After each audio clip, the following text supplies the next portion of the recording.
आग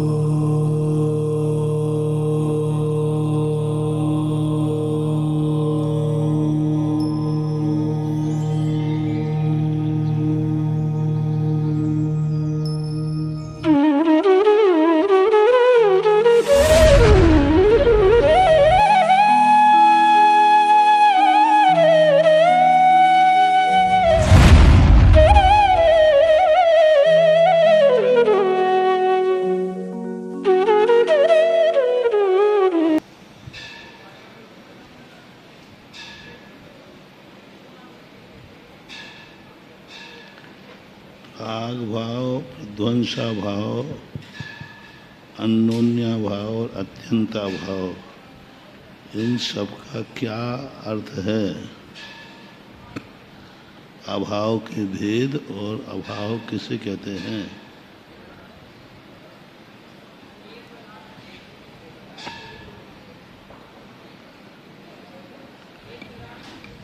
अभाव किसे कहते हैं?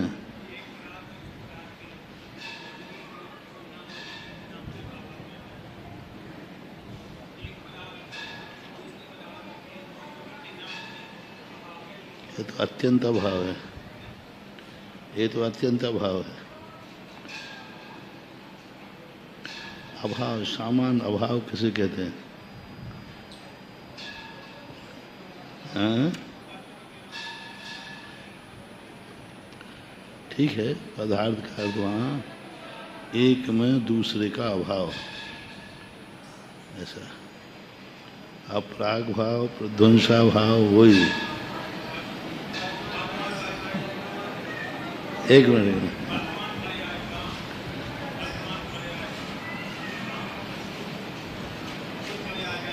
ठीक है। ये क्या है?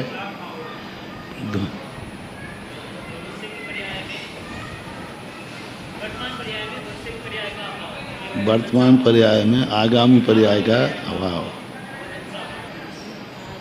और प्राग भाव में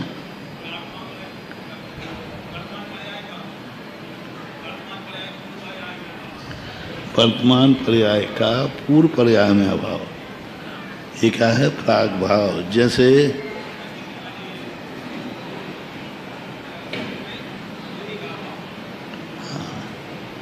दूध में दही का वर्तमान पर्याय का आगामी पर्याय में अभाव, और दूसरा है प्रध्वंस अभाव।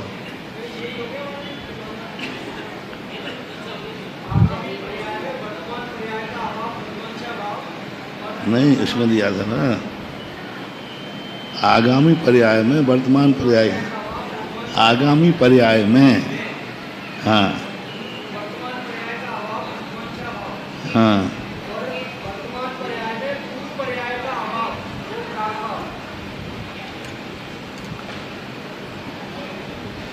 वर्तमान पर्याय का पूर्व पर्याय में, वर्तमान पर्याय का पूर्व पर्याय में, वर्तमान पर्याय का पूर्व पर्याय में, हाँ, वर्तमान पर्याय का पूर्व पर्याय में अभाव, दही में दूध का अभाव। वर्तमान पर्याय का आगामी पर्याय में अभाव, वर्तमान पर्याय का पूर्व पर्याय में अभाव। वर्तमान जो पर्याय है उसमें पूर्व पर्याय का अभाव लेना है। पूर्व यानी अतीत, तो दही में दूध का अभाव। आगामी पर्याय में वर्तमान पर्याय का अभाव, घी में दही का अभाव। ठीक है। अन्योन्या भाव,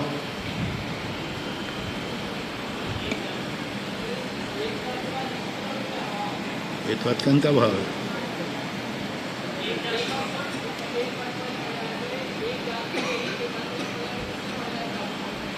तो बोलो ना, सही बोलो, द्रव्य क्यों बोल रहे हो?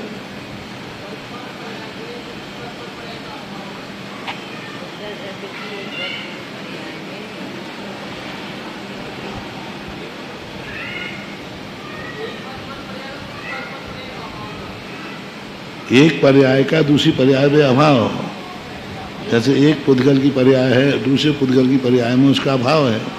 सीधी बात, एक पर्याय में दूसरी पर्याय का अभाव। और अत्यंत अभाव, तो अन्योन्य भाव और अत्यंत भाव ये अलग क्यों लिए?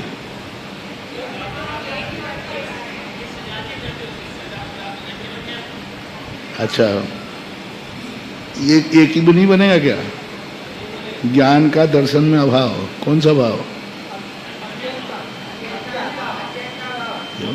जब एक पुद्गल जाति में आप घटा रहे हो तो वहाँ अन्योन्य भाव घटाओ ना। अन्योन्य भाव का अर्थ होता है एक रूप होकर के भी एक दूसरे में अभाव, एक होकर के भी। पुद्गल पुद्गल हैं, पर्याय पर्याय है, पर्यायों का भी अभाव।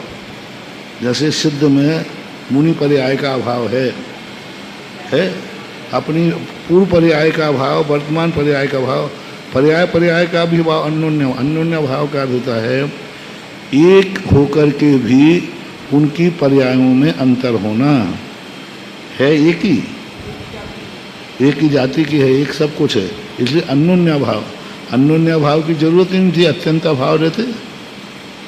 अन्योन्य भाव होना ही नहीं चाहिए था, अत्यंत भाव इस काम चल जाता है। लेकिन अन्योन्य भाव इसलिए कहा कि वो हैं तो एक क्षेत्रावगाही, लेकिन उनकी पर्यायों में अंतर है। जैसे राग में द्वेष का भाव, कौन सा भाव? अन्योन्य। द्वेष में राग का भाव, राग सु द्वेष नहीं, द्वेष सु राग नहीं।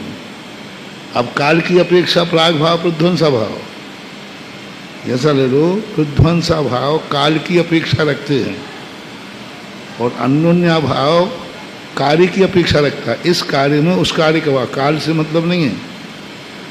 प्राग भाव प्रध्वंसा भाव में मुख्यता किसकी है? काल की। और अन्योन्य भाव में कार्य की। राग सो राग है, द्वेष सो द्वेष है। राग द्वेष एक नहीं हो सकते, एक दूसरे में अन्योन्य भाव है, एक दूसरे में। दर्शन में ज्ञान गुण का अन्योन्य भाव है, एक ही रूप में।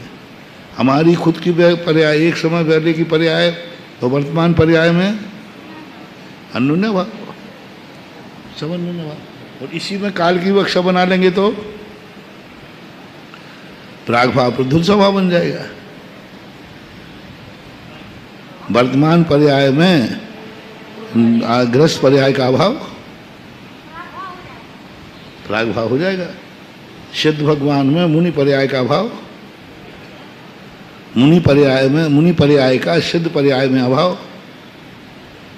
तो काल की जब अपेक्षा लगाएंगे तो सभी अभावों में, अन्योन्य भाव में काल की अपेक्षा से प्राग भाव प्रध्वंसा भाव बन जाता है और कार्य की अपेक्षा से अन्योन्य भाव और पदार्थ की अपेक्षा से अत्यय भाव। दो भिन्न जातियों में एक दूसरे क्या बनाया? दो भिन्न जातियों में एक दूसरे के अभाव को अत्यंत भाव। एक जाति में एक दूसरे का अभाव सो अन्योन्य, अन्न में अन्न का अभाव।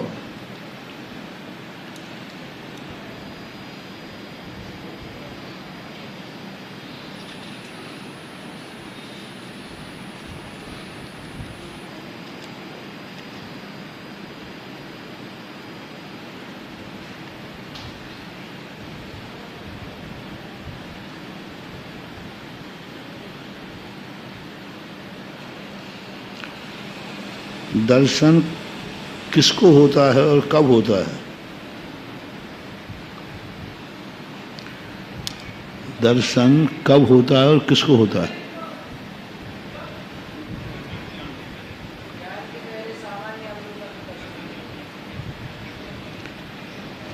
कब कब होता है? कब कब?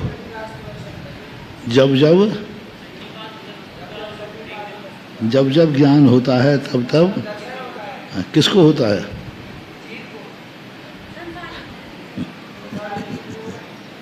सभी को। जब जब ज्ञान होता है तब तब दर्शन होता है और सभी जीवों को दर्शन होता है। दर्शन के बिना कोई भी जीव दर्शन के बिना हो ही नहीं सकता। चाहे सिद्ध भगवान हो चाहे निगोदिया हो। पराक्रम से होता है।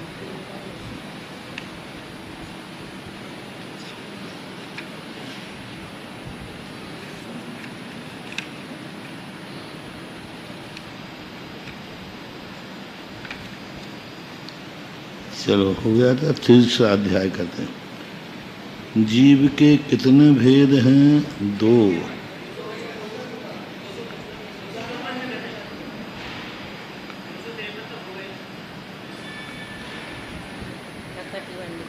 पचपन।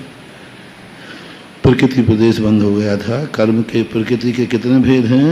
8। नाम, गोत्र और वेदनी, ज्ञानावरण, दर्शनावरण, वेदनी, अंतराय, मोहिनी। ये किसके भेद हैं?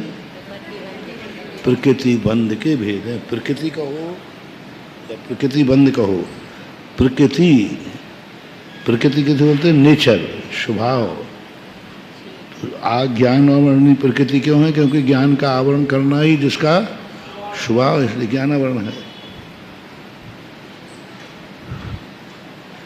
ज्ञानावरण किसे कहते हैं? जिस कर्म के उदय से आत्मा के ज्ञान गुण का घात होता है उसे ज्ञानावरण कर्म कहते हैं। अब ज्ञानावरण कर्म कितने प्रकार का होता है? सामान्य रूप से 5 प्रकार का है, लेकिन वस्तुतः कितने प्रकार हैं इसके? वस्तुतः 8। कितने हैं? असंख्यात। एक ही ज्ञानावरण नहीं है। मतलब चक्षु संबंधी ज्ञान का आवरण है, कान के आवरण का नहीं है। कान संबंधी आवरण है, रचना संबंधी नहीं है। अब उसमें भी चक्षु में भी कितने भेद हैं? लाल को देखने का आवरण है, पीले को देखने का नहीं। अरे सबका होता है। ठंडी छूने का आवरण है, गर्म का नहीं। कितने लोगों को ठंडी नहीं लगती, कितने लोगों को गर्मी नहीं लगती। असंख्यात प्रकार के। अब हमें ज्ञानावरण की परिभाषा समझने का ज्ञान है, दर्शनावरण की नहीं समझ में आ रही। तो अब कौन सा? ज्ञानावरणी कर्म हमें समझ में आ गया, अब दर्शनावरणी नहीं समझ। तो आप दर्शनावरणी नाम कर्म का, ज्ञानावरणी कर्म का उदय है कि तुम्हें दर्शन समझ में नहीं आएगा। ज्ञान समझ में आ गया, मति ज्ञान समझ में आ गया, शुद्ध ज्ञान समझ में नहीं आया। अवधि ज्ञान समझ में आया, मना पर्याय ज्ञान समझ में नहीं आया। जितने पदार्थ हैं उन सभी पदार्थों का अलग अलग ज्ञानावरण कर्म है। अपनी इंद्रियों की अपेक्षा अपन जितना, केवल ज्ञान की अपेक्षा जितने पदार्थ हैं उतने प्रकार का आवरण है, उसको बोलते केवल ज्ञानावरण है। संपूर्ण पदार्थ को जानने के लिए कौन रोक रहा है? तुम सबको नहीं जान सकते। जितना जान रहे हो उसको कितना रोक रहा है? इंद्रिय और मन के संबंध में। जितने इंद्रियों के विषय हैं उतने आवरण के उदय हैं। कितनी बड़ी बात है। कितने आवरण, अब कितनी चीजों को अपन जानना चाह रहे हैं। अब सुबह ही अपन जान रहे हैं, मान लीजिए मुनि शब्द समझ में आया लेकिन सखी नहीं आया, तो सख्यावरण कर्म का उदय है। अब सख्य वर्ण समझ में आ गया, पंथी नहीं आया, तो पंथ पता बना दिया, अब समझ में नहीं आया तो आवरण। जितने अपन इंद्रियों मन से जितने पदार्थ जानते हैं उतने प्रकार के आवरण हैं। आ ही रहा है अपन को खुद। अपन देख लो, कोई चीज समझ में आ रही, कोई चीज नहीं आ रही।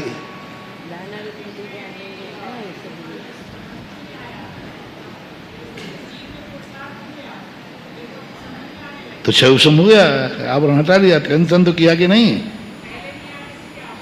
पहले आए ने फिर टेंशन किया। जैसे यहाँ अंधेरा था, खिड़की नहीं खुल रही थी, तो तुमने ताकत लगा खिड़की खोली, तो कुछ मेहनत की कि नहीं? समझ में नहीं आया तो कुछ टेंशन किया कि नहीं? पुरुषार्थ कर लिया, पुरुषार्थ करते हट गया। पुरुषार्थ से छवसम बढ़ता है, पुरुषार्थ से छवसम बढ़ता है, किस्मत से नहीं।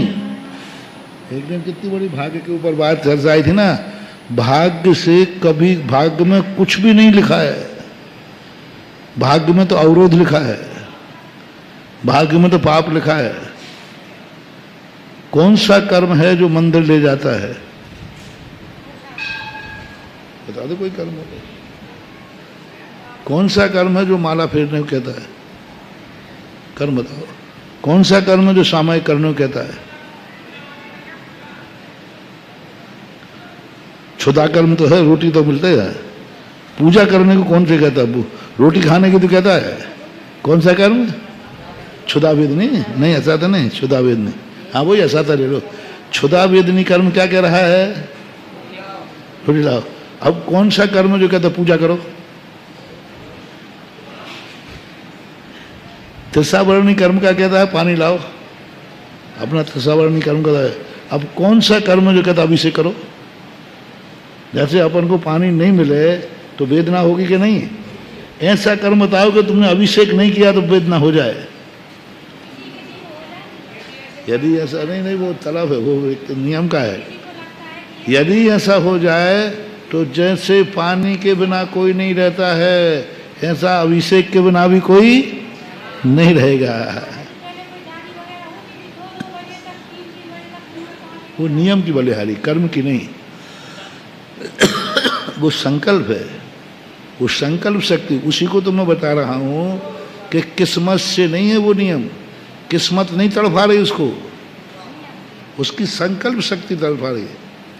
संकल्प शक्ति से दुखी हो रहा है, मेरा आज अभिषेक नहीं हुआ, कि कर्म से दुखी हो रहा है। एक भी कर्म, देखो मैंने बता दिया, उदाहरण दे दिया। त्रिसावर्णी कर्म का उदय है कि नहीं?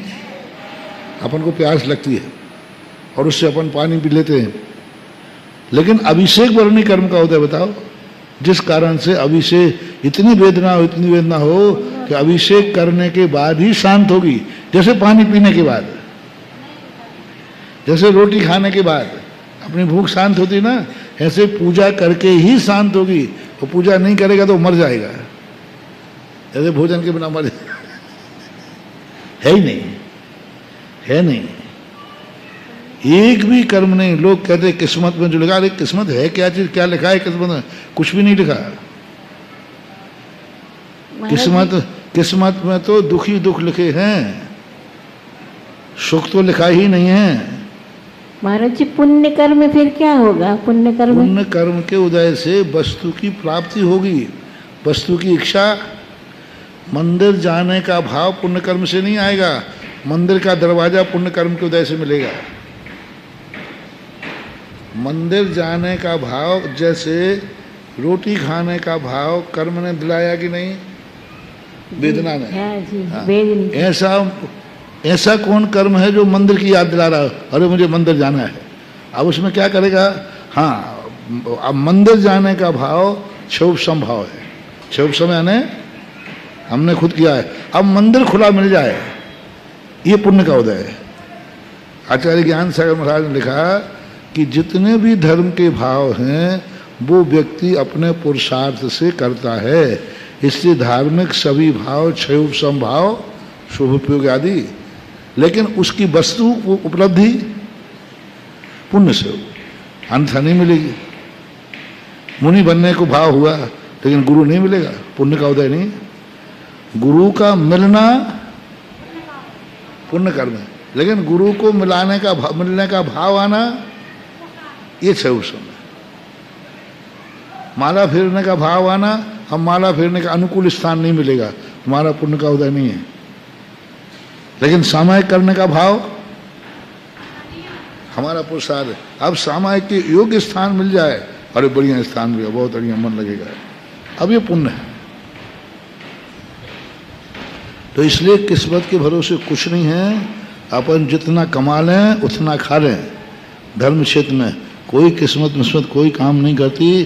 किस्मत में तो पाप लिखा है, किस्मत में तो औदैहिक भाव लिखा है, किस्मत में तो राग द्वेष के अलावा कुछ नहीं लिखा।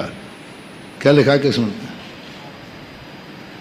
अच्छी बातें किस्मत में लिखी नहीं जाती।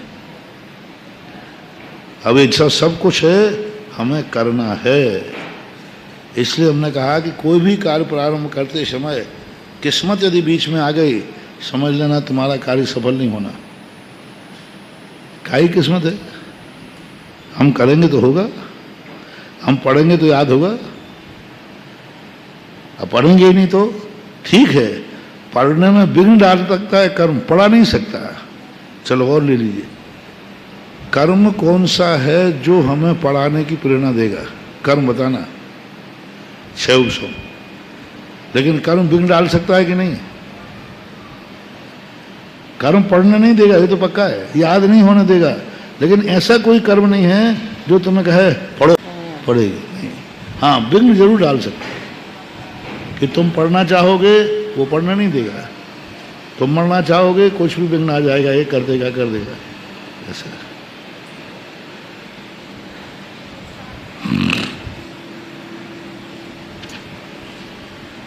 लेकिन महाराज श्री जी कई बार पुरुषार्थ करने के बाद भी बार बार प्रयास करते हैं, लेकिन फिर भी मान लो याद नहीं हो रहा है, तो वो कर्म तो क्या है? कर्म बाधा डाल रहा है।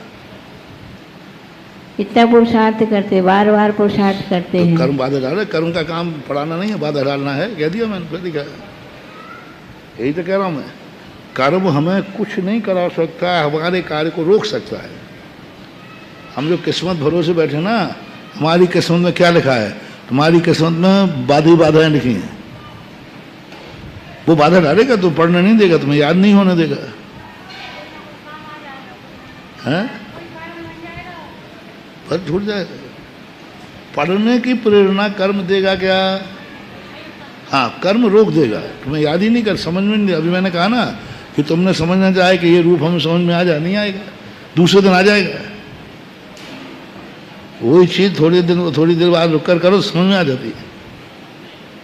तो आवरण पड़ा था, छह उपसम हो गया अपने, और क्या।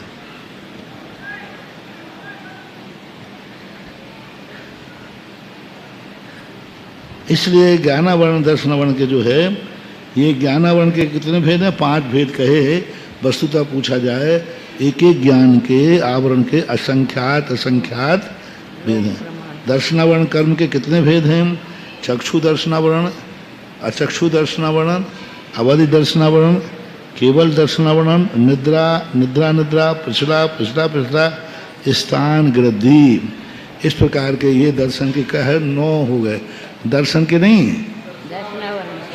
दर्शन के तो 4 ही भेद हैं, चक्षु, अचक्षु, अवधि और केवल।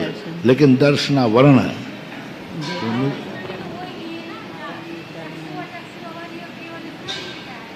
ये आवरण है। 4 ही आवरण हैं, चार निद्राएं आवरण नहीं है ये। हाँ, ये 6 उपसम रूप हैं, चक्षु दर्शन, अचक्षु दर्शन और अवध। ये क्या है? 6 उपसम रूप हैं, छायक रूप हैं। लेकिन 5 निद्राएं 6 उपसम रूप नहीं है, छायक रूप नहीं, औदैक रूप है। 5 निद्राएं औदैक हैं। दर्शनावरणी 2 कर्मों में सबसे बड़ी, बहुत अच्छा विषय गया। 3 कर्म हैं, दर्शनावरण, ज्ञानावरण और अंतराय। ये सदा 6 उपसम रूप होते हैं। ये जितने कर्म हैं कभी अपने के ज्ञान को पूरा नहीं ढकने देते। ज्ञान कितना भी उदय में आ जाए पूरा नहीं ढकेगा, और दर्शन भी कितना उदय में आ जाए पूरा, अंतराय कितना भी उदय में आ जाए पूरा नहीं हो सकता। मात्र 4 दर्शन घातिया कर्मों में, ये 4 प्रकृतियाँ, अभी मोहिनी के अभी ला रहा हूँ, ये 4 प्रकृतियाँ ऐसी हैं, ये 6 उपसम रूप नहीं होती, ये औदैक रूप होती है। औदैक यानी उस समय ये अपना पूरा घात करते हैं। और उधर मोहिनी कर्म की जितनी प्रकृतियां हैं सारी की सारी औदैक हैं, स्वयं में औदैक हैं। 6 उपसम रूप कोई प्रकृति नहीं है।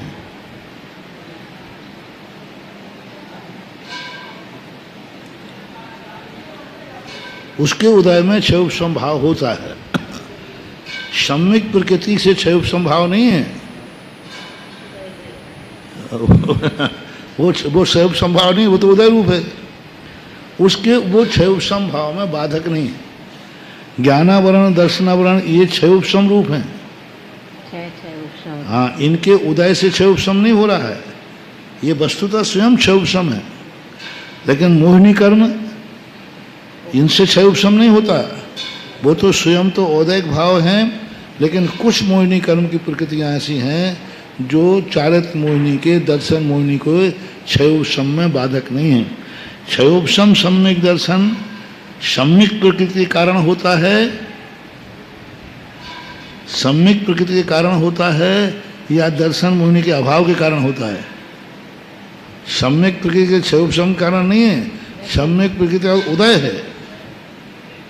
उसके उदय से उसके सर्वघाती स्पर्धक हो रहे हो, देशघाती ऐसा है ही नहीं, वो तो उदय में है। देशघाती प्रकृति है, स्वयं देशघाती प्रकृति है। लेकिन देशघाती प्रकृति में तो दोनों प्रकार के स्पर्धक पाए जाते हैं ना? पाए जाते हैं। तो देशघाती प्रकृति में दोनों प्रकार के स्पर्धक पाए जाते हैं, तो वो स्पर्धक भी उनके सब देशघाती अपने आप होते रहते हैं। सम्यक दर्शन सम्यक प्रकृति उदय में आएगी, वो क्षयोपशम सम्यक दर्शन प्राप्त नहीं करा रही है, वो तो चल मल अगार दोष लगा रही है। इसी प्रकार से मोहिनी को ले लो, संजनन कषाय जो है उसके क्षयोपशम से, संजनन कषाय के क्षयोपशम से चारित्र नहीं हुआ है, चारित्र हुआ है अप्रत्याख्याना वर्णी कर्म के अभाव से। अब को कषाय तो दोष ही लगा रही है, संजनन कषाय से चारित्र में दोष ही लग रहे हैं। ये मोहिनी की विषय, इसलिए उसको मोहिनी कहते हैं। उसको क्षयोप संजनन कषाय को कहीं भी क्षयोपशम प्रकृति नहीं कहा, कहीं नहीं कहा। क्षय तो क्षय भी नहीं, दर्श पूरा मोहिनी कर्म जो है वह उपशम क्षयोपशम आदि कोई प्रकृति नहीं है। ऐसे ज्ञानावरण दर्शनावरण अंतराय को क्षयोपशम प्रकृति कहा ना, ऐसा उनको नहीं कहा। लेकिन उपशम में ही तो महाराज जी उनका उपशम बताते, क्षय बताते हैं इनका, और औदैहिक भाव बताते हैं। पर उनके उपशम से वो स्वयं उपशम रूप प्रकृति नहीं है। ये प्रकृति उपशम रूप नहीं है, लेकिन उनका उपशम तो होता है ना। उनका उपशम हो गया, उपशम भाव हमारे प्रकट हुआ, वो उपशम रूप प्रकृति नहीं है, उपशम किया जाता है उसका। उपशम के भाव जो जैसे ज्ञानावरणी क्षयोपशम में लगाओ, उपशम में क्षायक में तो समझ में नहीं आएगा। क्षयोपशम भाव जैसे ज्ञानावरणी दर्शनावरणी अपने आप में स्वयं क्षयोपशम प्रकृति है कि नहीं? ऐसी मोहिनी कर्म की प्रकृति है। कौन सी क्षयोपशम प्रकृति है? कोई प्रकृति क्षयोपशम नहीं। हाँ, उसके उदय जैसे निद्रा, जैसे निद्रा क्षयोपशम प्रकृति है क्या? लेकिन इसके उदय में क्षयोपशम होता है कि नहीं? बाधक नहीं है, बस बाधक कारण नहीं होता।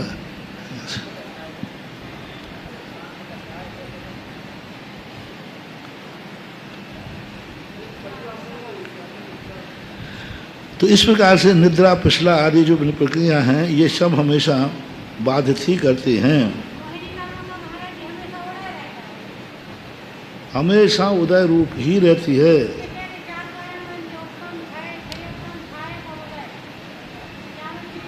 उपशम भाव उसी से बनता है। दर्शन मोहिनी और चारित्र मोहिनी से ही, मोहिनी कर्म में ही तीन भाव बनते हैं। हाँ, उदयक तो सब, उदयक जितने ये भाव हैं ये सब मोहिनी कर्म से ही हैं, अन्य कर्मों के कोई भाव नहीं बनाए। अन्य में तो छह उपशम बनता है, पर भाव बना ही नहीं है। जो पांच भावों की जो गणना आई है, इन भावों में विशेष रूप से किसका है? मोहिनी। लेकिन जब भाव बनाए हैं तो उन्होंने 18 भावों में ज्ञान को भी लिया है। 21 भाव 18 भाव ना, औदैहिक भाव 21 है और क्षयोपशम भाव 18 में दर्शनावरणी भी है, ज्ञानावरणी भी है, सम्यक तो चारित्र भी है, क्षयोपशम। तो इनकी वक्ष जानते हैं।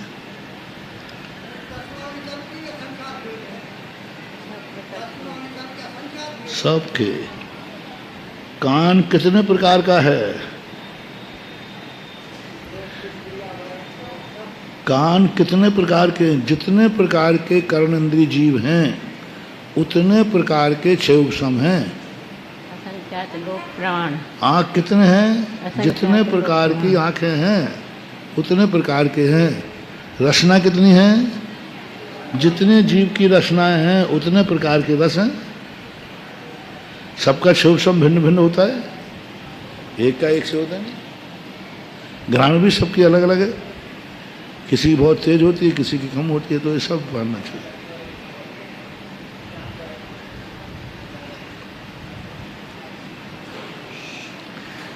जिस कर्म के उदय से जीव को आकुलता होती है अथवा जिस कर्म के उदय से आत्मा का अव्यावाद गुण घात होता है उसे वेदनी कर्म कहते हैं। ठीक है,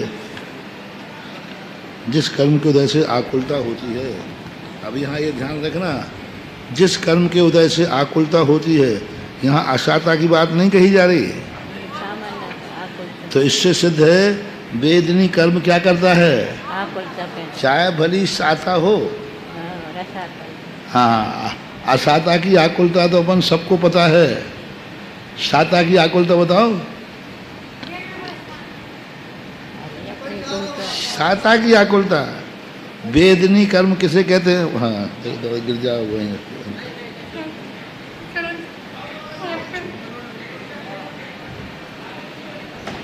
बहुत अच्छी परिभाषा है। अशाता कर्म की आकुलता तो अपन सबके परिचय में। अब शाता कर्म की आकुलता बताओ। शाता कर्म को आकुलता कह रहे हैं।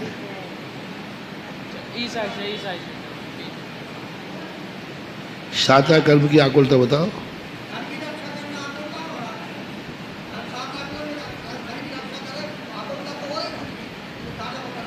पकड़ो, पकड़ के बताओ अनुभव से। शाता कर्म सबको अच्छा। आज तक किसी ने अच्छे दिन को आकुलता कही? कोई नहीं बोलते आकुल। आज भैया बहुत आकुल भी आकुल परिणाम है। अशाता कर्म अच्छी शाता उदय हो और आकुलता बताओ। पकड़ो पकड़ो, सूक्ष्म मोक्ष मार्ग में बैठे हो।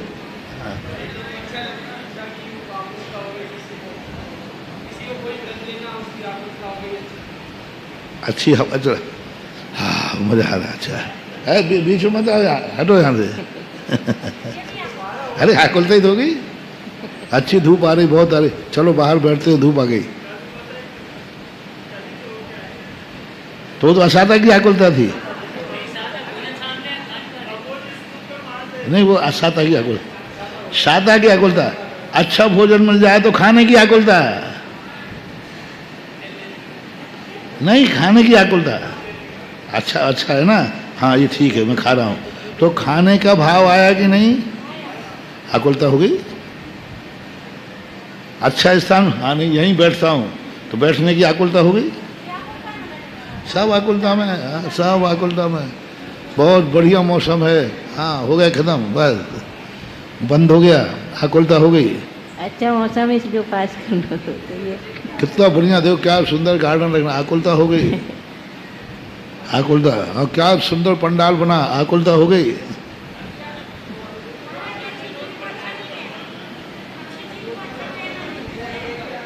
अच्छे को अच्छा कहना भी आकुलता ही है। तो आकुलता हो गई। राग द्वेष होवे या नहीं होवे, तुमने उसको राग हो गया, अच्छा कहा है, तो यही तो राग है, इसी को तो राग बोलते हैं। अच्छा कोई चीज होती ही नहीं है, वो कोई भी चीज अच्छी नहीं होती। दूसरे की परिणति को अच्छा कहना ही तो राग है। वो परिणमन किया है कि तुमने परिणमन किया है, तो हमारा राग भाव है, हमें रुचि पसंद है, हमारे पसंद का है। तुम्हारी पसंद है तभी तुमने अच्छा कहा, तुम बहुत कलाकार हो। यदि तुम्हारी पसंद नहीं होती तो बुरा कह देती। और वही चीज दूसरे को, अब देखना, वही चीज दूसरे को गलत लग रही है, वही चीज अपन को, तो अपन कहते नहीं बहुत अच्छी चीज है। तो हम दूसरे की वस्तु को अच्छा कहना ही हमारी आकुलता, यानी राग की परिणति जागी ही जागी है। भगवान को भी अच्छा कहना राग है। राग है क्या? राग को स्वीकार करने में क्या दिक्कत हो गई? मेरे आचार्य जी बहुत अच्छे थे, तो राग है, पक्का है, कौन मना कर रहा है? अच्छे थे वो पक्का है, पर हम राग कह रहे हैं, मेरा राग भाव है, पुण्यबंध होगा। तुम अच्छा कहने वाले कौन हो? तुम जिसे अच्छा कह रहे हो दूसरा बुरा भी कह रहा है। क्या संसार में जिसको तुम अच्छा कह रहे हो संसार सब अच्छा कह रहा है क्या? भगवान को भी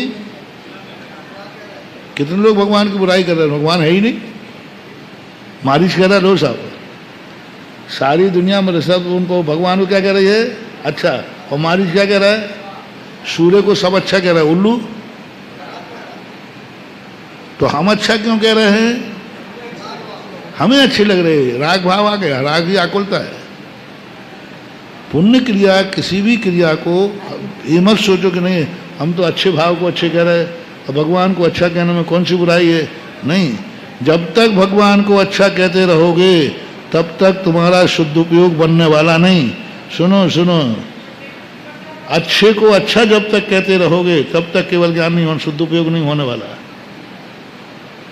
भगवान से ही भगवान बहुत अच्छे हैं, अनंत चतुष्टय के धनी है बहुत, तो भी शुद्ध उपयोग नहीं होने वाला। अच्छे हो बुरे से ऊपर उठो।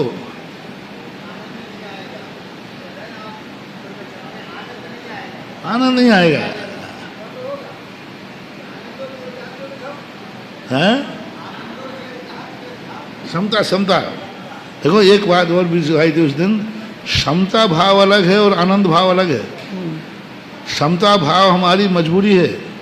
राग द्वेष मत करो भाई, ठीक है, आनंद नहीं है। अब भाई तुम्हें किसी से समता तो रखो ना, हमें इससे मतलब है ना इससे मतलब है। समता भाव, माध्यस्थ भाव। समता भाव कहो, माध्यस्थ भाव। तो माध्यस्थ भाव तुमने कब रखा? विपरीत वृत्ति में रखा। समता कब रखना पड़ी? विपरीत में। विपरीत वृत्ति में समता रखो, अच्छे बुरे का भेद मत करो। तो समता सामायिक है, वो अभव्य भी कर लेता है। समता अभव्य को भी आएगी लेकिन धर्म अभव्य को नहीं होगा। समता अभव्य भी धारण कर। क्या मिथ्या दृष्टि समतावान नहीं होते हैं? होते हैं उनमें, खूब समता भाव रखते हैं, लेकिन वो धर्मात्मा नहीं। आज निश्चय की बात कैसी कही? निश्चय जो है बालक के लिए निश्चय कहोगे वो बिल्कुल उद्दंड हो जाएगा, त्याग व्रत कोई भी नहीं लेगा। सोनगढ़ वालों में क्या हुआ? क्योंकि उनको निश्चय का ज्ञान करा दिया, अब वो व्रत क्यों लेंगे? उनके भगवान में पूजा का मन नहीं लगता कि मैं खुद ही भगवान हूं। जब तक व्यक्ति अपने को छोटा नहीं मानेगा वो बड़ों का रिस्पेक्ट क्यों करेगा? जब मैं खुद भगवान हूं तो भगवान में क्या रुचि लूंगा? सेठ में रुचि नहीं लेता। अब सबको उन्होंने भगवान बना दिया, निश्चय नहीं लो साहब ने कहा काय का भगवान, काय की पूजा, व्रत नियम काय के लिए? मैं तो त्रिकालिक शुद्ध हूं।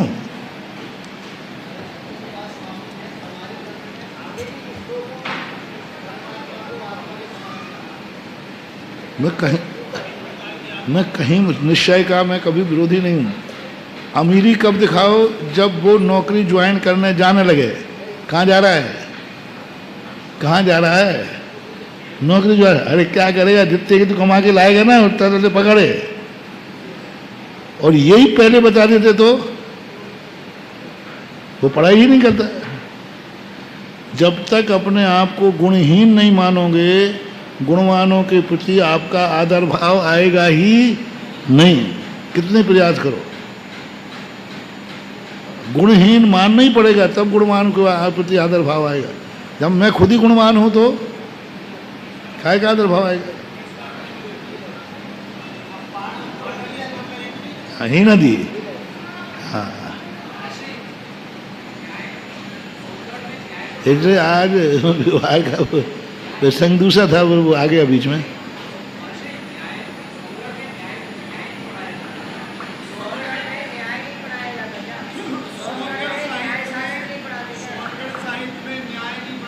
नहीं पढ़ाते, अब थोड़ा थोड़ा पढ़ने लगे हैं।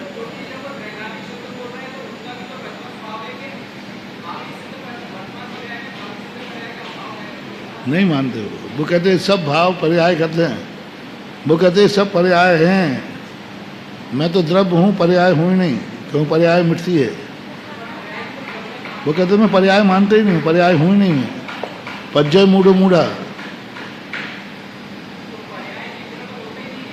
ना सही, पर हमारा स्वभाव पर्याय नहीं, हमारा द्रव्य त्रिकाली स्वभाव है। वो दशा उन्होंने छोटी अवस्था में पढ़ा दी गृहस्थ को।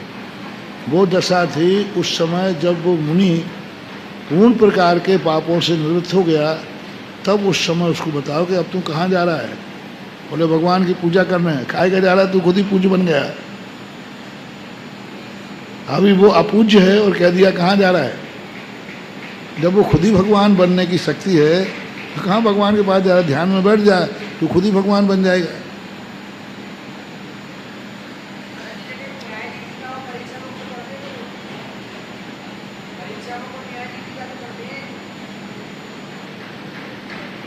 ये तो लड़ने के लिए बनाई गई है। वो कहते हैं हम किसी लड़ाई नहीं करते, न्याय दीप का दर्शन सार लड़ने के लिए बनाए गए हैं। फाइटिंग किया है, फाइटिंग लड़ने को है। उसने ये कहा तो मुझसे ये कहो, काटने के लिए वहाँ धर्म नहीं है, वहाँ तो जीतना है, जैसे बने जैसे जीतो, ऐसा वो लोग कहते हैं। कोटि शतम द्वादश 6 कोटि।